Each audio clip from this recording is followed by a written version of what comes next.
So guys গেলে কিন্তু আমাদেরকে সবাইকে একটা করে স্কেট বোর্ড কিন্তু ফ্রিতে দিতে চলেছে। তো তোমরা দেখতে পারতেছো এই সুন্দর স্কেট বোর্ডটা কিন্তু আমরা সবাই ফ্রিতে পাবো। তো দেখতে পারতেছো আমি কিন্তু পাই গেছি। তোমরা জাস্ট 4বার সিএস র্যাঙ্ক ভুইয়া করবা তাহলে পাই যাবা, কিন্তু এটাকে পার্মানেন্ট পাবা না, শুধু 3 দিনের জন্য ব্যবহার করার জন্য পাইবা। সো তোমরা যারা এখনও নেও নাই তারা নিতে পারো। দেখতে পাচ্ছ কত সুন্দর অ্যানিমেশন, দেখতে পারতেছ। এখন আমি তোমাদের ম্যাচের মধ্যে দেখাবো কত সুন্দর লাগে।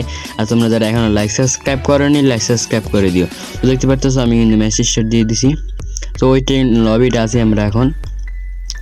সো দেখতে পারতেছ কত সুন্দর অ্যানিমেশন, দেখতেছো আমার এই কত সুন্দর করে নিয়ে যাচ্ছে। আর আমার পিছনে কিন্তু দৌড়াইতেছে আমার টিমমেট, দেখতে পারতেছো কত সুন্দর করে যাইতেছি। সত্যি বলতে একদম সেই এটা অ্যানিমেশনটা, কিন্তু পার্মানেন্ট দিলে অস্থির লাগতো। তো তোমরা দেখতে পাচ্ছ গোল হয়ে আমরা কিন্তু নামতেছি, গোল হয়ে নামতেছি, দেখতে পারতেছো মানে হাত ধরে গোল হয়ে নামতেছি। তোমরা যারা এখনো নেওনি দ্রুত নিয়ে নাও, বেশি দিন থাকবে না এটা, তোমরা যারা নেওনি নিয়ে নাও। দেখতে পাচ্ছ